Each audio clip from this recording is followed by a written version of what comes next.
Dao De Jing Chapter 54, Cultivating Virtue from Self to the World. What is well rooted cannot be uprooted. What is well embraced cannot slip away.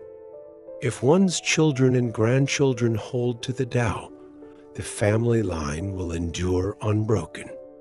Cultivate the Tao within yourself, and your virtue will be genuine. Cultivate it within your family, and your virtue will overflow. Cultivate it within your community, and your virtue will be honored. Cultivate it within your country, and your virtue will be abundant. Cultivate it in the world, and your virtue will be everywhere. Therefore, observe others by observing yourself. Understand other families by understanding your own. Discern a village by examining your village.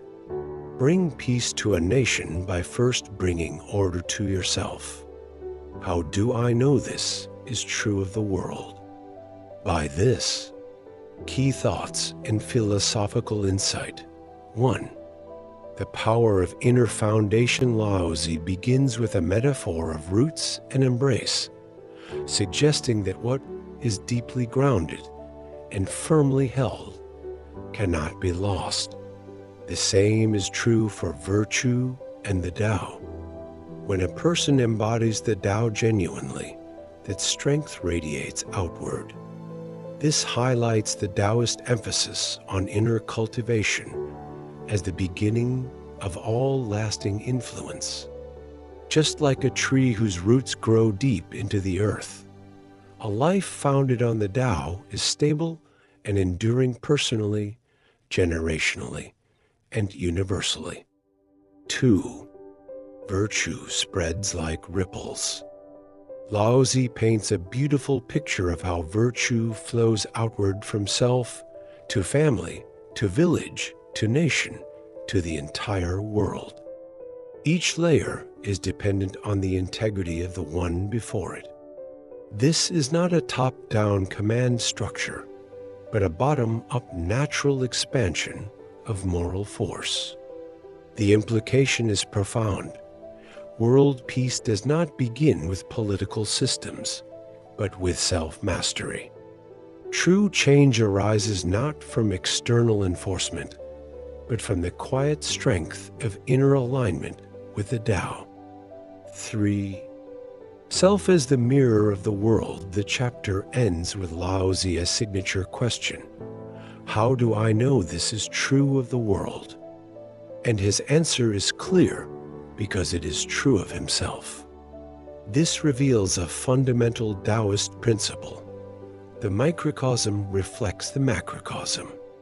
By deeply knowing and cultivating the self, one comes to understand the larger patterns of life and the universe. How do I know this is true of the world? Laozi is not merely offering a moral code. He is providing a method of observation and transformation, starting from within and extending outward with humility and clarity. How Chapter 54 offers modern wisdom.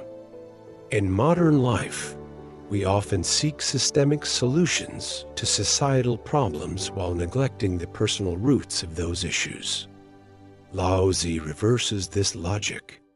He teaches that personal cultivation is not selfish or small, it is foundational. If individuals practice integrity, restraint, and alignment with natural principles, these virtues inevitably spread. This chapter resonates with educators, leaders, and community builders. It reminds us that lasting influence comes not from force or fame, but from the quiet work of aligning ourselves with what is true, just, and lasting. Moreover, this teaching supports intergenerational wisdom. The idea that the Tao, if held sincerely, can bless not only oneself, but one's descendants, gives a powerful motivation for inner work.